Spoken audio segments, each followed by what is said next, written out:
Okay, Alexander, we did a video for this yesterday, Friday night. Today it's Saturday. And we were kind of going through the possible reasons that the Ukraine airline, the 752 UIA 752, crashed. And of course, we talked about the missile strikes, talked about a possible terrorist attack. We talked about technical failures. We talked about a drone, perhaps. But today we have a confirmation that via Iran, that it was indeed a missile strike, an accidental missile strike that shot down UIA 752. And let me read you the title, Alexander. Let me share the screen actually with you and read you the title via RT. And here we go. I wish I was dead. Senior IRGC commander accepts responsibility for downing Ukrainian jet, says it was mistaken for missile. The commander of the aerospace force of the Islamic Revolutionary Guard Corps, Amir Ali Hajizadeh, said he wished he was dead upon learning of the Ukrainian jet downing and accepted full responsibility for the incident. After hearing about the crash of the Ukrainian plane, I wished to die, Hajizadeh said during a press conference on Saturday. I wish I had died and not witnessed such an accident. The commander explained that the incident had occurred as the country was bracing for potential U.S. strikes and that the likelihood of conflict between the two nations had been unprecedented since the Islamic Revolution of 1979. According to an early assessment, the Ukrainian plane was erroneously identified as an incoming cruise missile, which resulted in the tragedy. All right, Alexander, first of all, what do you make of the reports that Iran did shoot down that UIA plane? Well, if you go back to the live that we did a couple of days ago, when we were just after talking about, the fact that there'd been these Iranian missile counterstrikes, and we said at the time that those looked like they were very carefully rehearsed and programmed strikes as not to kill Americans, and we were getting the report that this aircraft had been shot down. I did say, in fact, several of us said that, the coincidence seemed remarkable that this aircraft should have been shot down, or rather should have crashed in the middle of such an incident. And that really did point to something more than just a technical fault or human error on the part of the aircraft and its pilots. It did look as if it was caught in some way or in some form in some sort of crossfire situation. Now, I think that is essentially what happened. I think the Iranians have some questions to ask themselves. I think that perhaps with hindsight, it would have been wiser if they delayed allowing airplanes to leave their airport at all. The fact that there were Iranian civil and Ukrainian civil aircraft flying through Iranian airspace in the middle of a conflict with the United States, I think was a mistake. And I think that that's my view of what is probably the major cause of this incident. I think that the Iranian commander, apparently he made a 10-second decision. I can understand why he made it, but I think clearly there were breakdowns in communications between the various parts of the Iranian military. But I think overall, and most importantly, they made a mistake in allowing aircraft to be flying over their airspace at all. I don't think there will be any political consequences from this. I think the Iranians have admitted responsibility. They've explained what happened. They have cooperated fully, as I understand it, with the Ukrainians in investigating the crash of this aircraft. I predict that this will be the end of this episode. They will now take certain steps, which we actually discussed in the video that we did yesterday, but we will now see those steps, I'm sure, be put into effect, and I think that will draw a line under this affair. All right, hold that thought, Alexander. Let me play a piece of the video we did yesterday, which we did not publish because it's irrelevant now that we know the cause of the plane's downing. But I pulled out a 2-minute clip where I asked you the question, what happens if Iran did shoot down that plane? with a missile. And I'm going to share you the screen with that video, and you can comment. It's about a 2-minute video, and you give your response as to what Iran should do if they do admit to shooting down that missile. After investigation, they do find out that they did accidentally shoot down, that plane, and admit to it. And here's the video, Alexander, and you can comment afterwards. But as I said, I predict, by the way, that we will have an explanation, from the Iranians and the Ukrainians within a fairly short time. That's my guess, anyway. Very quickly, if it is a missile strike, does that mean anything? If it was a missile strike via Iran, does that raise the stakes in any way? If it is a missile strike by Iran, then I think Iran ought to make a straightforward clean breast of it and pay compensation. I mean, it's as simple as that. I mean, I am sure it was unintentional. Absolutely. I mean, why would they want to shoot down a Ukrainian aircraft? It would obviously have been done in conditions where the Iranian air defenses were on very high alert because of the conflict situation with the United States, and it would have been clear that it was just a terrible mistake. But let's be very clear: that's not a theory that we are endorsing. We simply don't know. Right. I'm just asking the question, given what happened between the U.S. and Iran, if it was a missile strike from Tehran, if that kind of rekindles some of the tension. Absolutely, exactly. Well, it could do. I mean, I can very easily see in such a scenario people like Pompeo and Bolton, who's still there, even if he's not national security advisor anymore, going around saying, this proves that the Iranians are trigger-happy maniacs and psychopaths, and that this proves that they are a very dangerous, barbarous, wicked country which should have its regime changed. But, I mean, they will say that. I mean, there's no question about it. So will Netanyahu and the Israelis, and probably many people in Saudi Arabia. Well, it will be very difficult for Iran, and it will be embarrassing for Iran, but it would not be a good reason to attack Iran. And I think the Iranians themselves, as I said, if they handle it properly, they can mitigate any problem that causes for them. Okay, Alexander, in that video clip, once again, that we did last night before we got confirmation this morning as to what really happened with UIA 752. In that clip, you specifically state that if it was a missile, if Iran did use a missile to shoot down that plane, they should compensate the passengers. They should admit it openly, compensate the passengers, and then deal with the fallout. You also, when I asked you if this could rekindle some kind of tensions with the United States, the fact that there were a lot of Canadians on that plane as well, if this could create some more conflict between Iran and the West, you said it's possible, given the fact that you have people like Pompeo, who are still Secretary of State, and people like Bolton, who, even though he is not in the Trump White House or the Trump administration anymore, does have a lot of his people embedded within the Trump White House. So would you like to comment on that as well? Well, I think the Iranians are now doing exactly the things that I was discussing yesterday. I mean, they've taken the first step. They've admitted responsibility. They've admitted it was their mistake. They've emphasized that it was an unintentional shoot down, and I've no doubt that is true. I've absolutely no doubt about that. Whatever, by the way, they have no reason to shoot down an aircraft like this intentionally, and they've involved the Ukrainians very closely in the accident investigation. They've maintained close links with Ukraine. I've no doubt that we will be getting over the next couple of days offers of compensation, quietly made, firstly to the Ukrainians whose airline this was, then to the various families of the passengers, together with all the expressions of regret and sorrow that we are hearing today.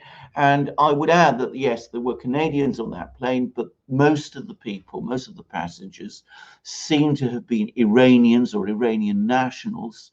And a lot of that compensation, I suspect, will be paid to people within Iran. Ukraine, the Ukrainian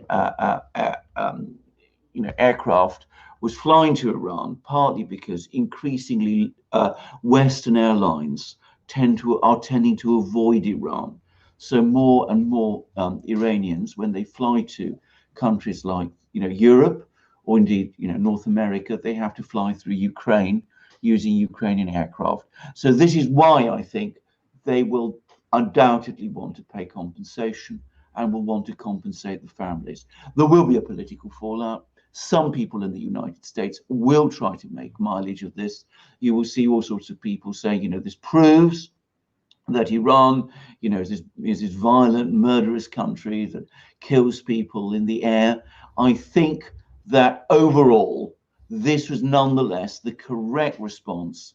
Far better to make a clean breast of what happened, accept responsibility to the extent that such a thing is possible. It pulls the rug from underneath people like Bolton and Pompeo, who will nonetheless try to make mileage of this. Inevitably they will. But I think all reasonable people will respect Iran more for what it did today. Okay, Alexander, let me share you another article via Zero Hedge to add some more context to the story. The Army said Ukraine International Airlines Flight 752 was flying close to a sensitive Islamic Revolutionary Guard Corps military site when it was downed because of human error, adding that the culprits would be identified and referred to judicial authorities. Iran's armed forces went on high alert following U.S. threats to target Iranian sites, the Army said in the statement. Under such highly sensitive and critical circumstances, the Boeing Flight 752 flew close to the sensitive IRGC military site at an altitude and angle that made it appear as a hostile target. The plane was hit due to human error and unintentionally. In the aftermath of the incident, Rouhani arranged for compensation payments to the victims' families and ordered reforms of the country's air defense system to prevent similar disasters in the future. Iran will reportedly send the black boxes of the crashed jet to France, as it lacks the technology to decode them, the state-run Islamic Republic news agency reported. All right. UIA flight 752. If I did say 751, I apologize. It's UIA flight 752. Alexander, what do you make of that statement from the Iranian military? Well, already, can I just point out, already there you have information that the president of Iran, Hassan Rouhani, has ordered compensation. So that's what I predicted would happen yesterday, and it is happening now. Now, as far as the rest of what we heard or what we read in that report, I mean, it's entirely logical that this aircraft, clearly was misperceived, was misidentified by the Iranian air defense system as some kind of hostile element.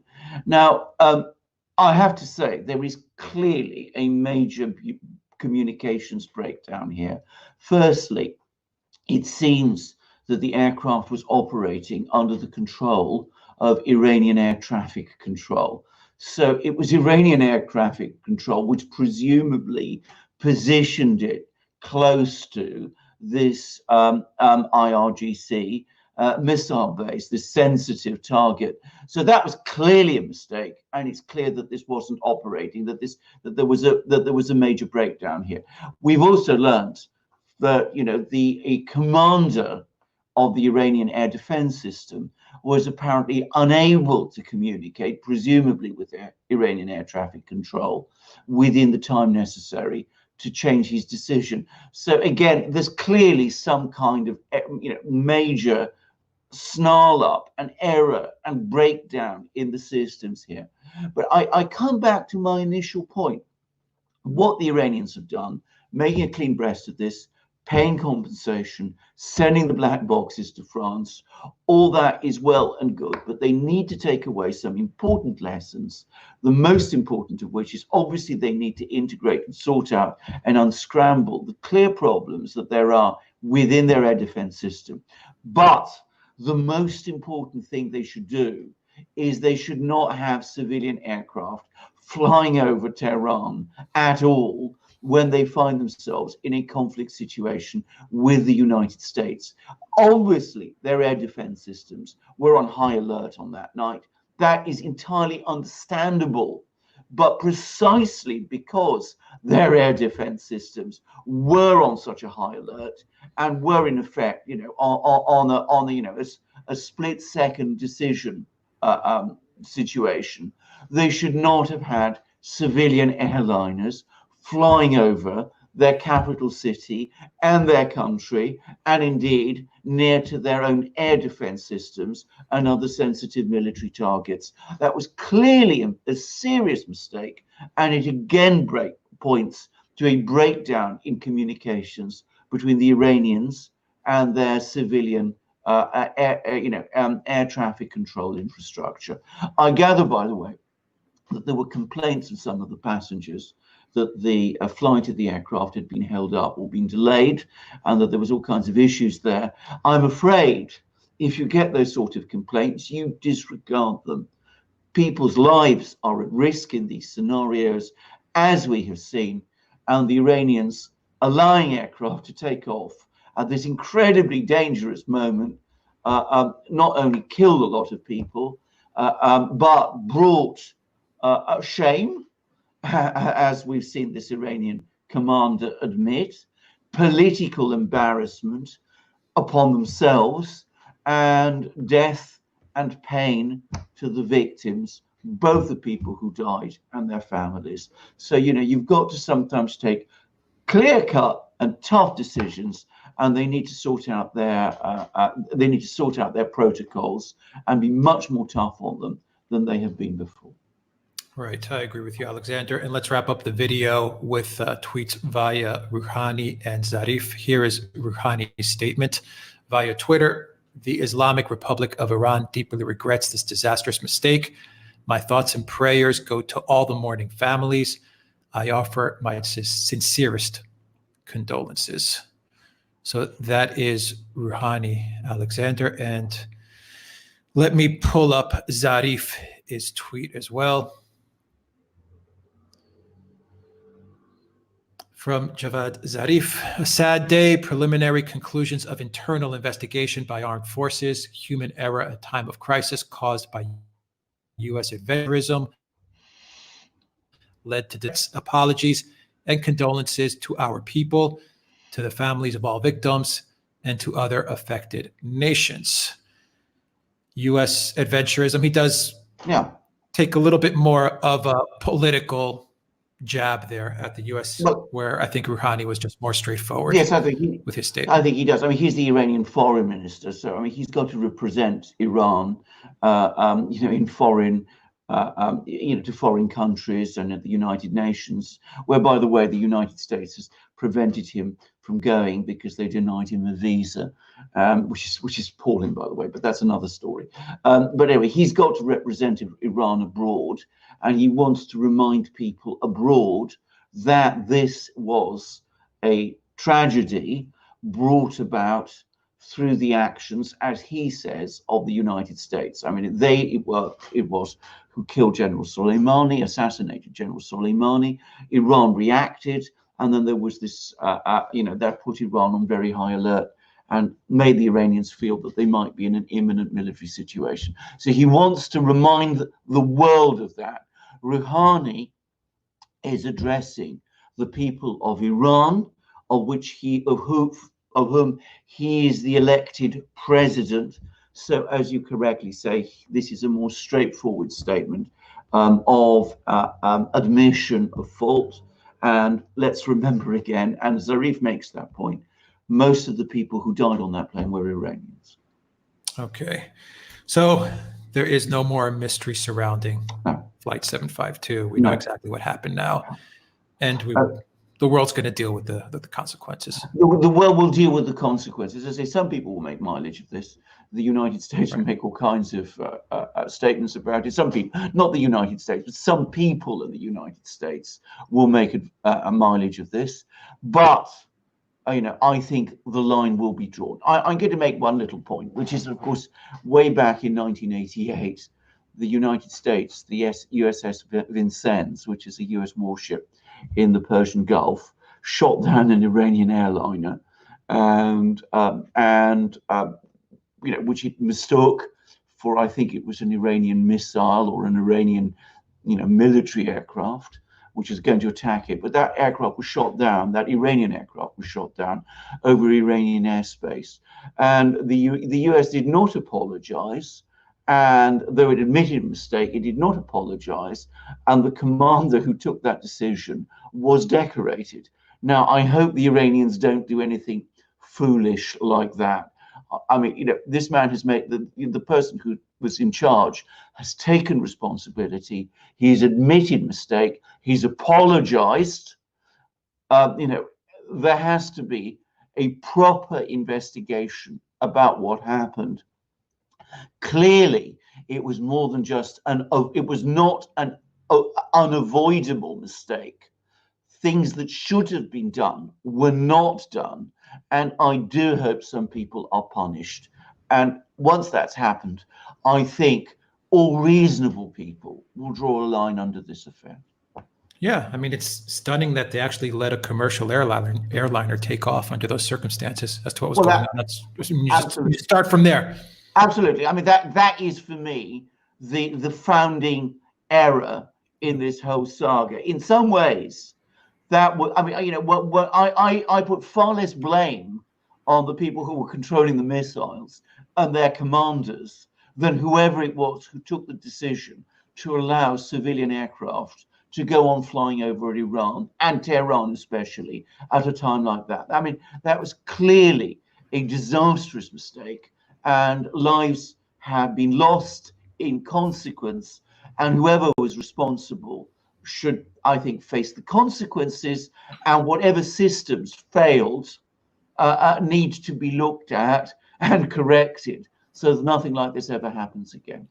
All right, Alexander Mercouris, Editor-in-Chief of the Duran, thank you very much. I hope this video wasn't too bumpy. We are actually streaming this directly to YouTube. No editing, no processing of the video, no rendering, nothing, so that we can get breaking news out to you guys at a much faster rate, because these stories, we're doing videos for these stories, and then the next day we would have more news that came out that sometimes would contradict the stories, sometimes would add more context to the story, and we couldn't really keep up. Yeah. The airliner of that, we did a video last night kind of analyzing the situation and thinking that we may get some sort of news come Sunday, maybe Monday, and the next morning, here we are. No, indeed. We understand what happened. And so we decided to pilot out a kind of breaking news video stream that will go directly to YouTube. And then we can just click the publish button, and it'll be online for everybody to see. The problem with that is that we can't, edit the videos as nicely as we usually try to do. And so there may be a little bit more delay in sharing some of the research that we have and putting up screen shares and stuff like that. But let us know if you like this format in the comment section down below. Of course, subscribe, click the notifications bell, SoundCloud and iTunes for audio copies, Patreon, PayPal, Subscribe, Start to donate to the channel. We still have the DRN 20% discount running as well. And download the Telegram app to keep up to date as to what's going on. And Alexander, yes, the magic mug, we're magic mug shop. And one more quick announcement. And NSW Rural Fire Services in Australia, please don't forget to pick up an ebook. 100% of the proceeds from that ebook will go to the NSW Rural Fire Services to help them fight the fires in Australia. Alexander. Indeed, so absolutely. And I should say, I actually went to a poetry reading the other day, and there was a young man from South Australia, and he actually read a poem out about the fires, the bushfires in Australia, which is most moving. It's the story that we can't really cover in a video because it's so far out of our range of expertise. So instead, we are trying to help the people involved in it by committing to them all the proceeds from the sales of our 4 ebooks, which you can find on our shop. Those ebooks, I would remind people, one is on Brexit, one is on Russiagate. The 2 new ones are on Ukrainegate, the scandal, which is a scandal about nothing, which is getting all the publicity. and Epstein, the Epstein story. The other one's about the Epstein story, which is the massive scandal where lots of crimes have been committed, lots of victims have suffered, and yet it is the scandal that gets very little publicity at all. So those are our 4 ebooks. You can find them on our shop, and all the proceeds go directly to the firefighters in Australia through this fund that Alex was talking about, which is supports the firefighters there. So that's what we've decided to do. That's our way, if you like, of covering this story, which is frankly a bit too far outside our envelope for us to cover it properly, though we do understand the immensity of what is happening in Australia. And Alex has reminded us all the DRN20, the discount on all the products in our shop, is still going. So we got all those famous products that we talk about so often. We got our Duran magic mugs, the ones that I drink tea and coffee and hot chocolate and beer and champagne and all those products from. It's all that's they're there. You can buy them there. You can buy our shirts, our cotton shirts, 100% cotton shirts, like the short sleeve t-shirt I'm wearing, or you can buy long sleeve t-shirts, or you can buy polo shirts, or you can buy hoodies or hats or stickers, all of outstanding quality. DRN20 is the discount code. It's still operating. That's still running for the moment, not for very much longer. So you can go to our shop, find those things. You can support the Duran by going there. You can buy yourself these great things, and you can support the firefighters in Australia. So this is our first try at doing this sort of thing. I hope this video has worked and it's been informative for our viewers. All right, Alexander Mercouris, Editor-in-Chief of the Duran. Thank you very much. Until next time, everybody, take care.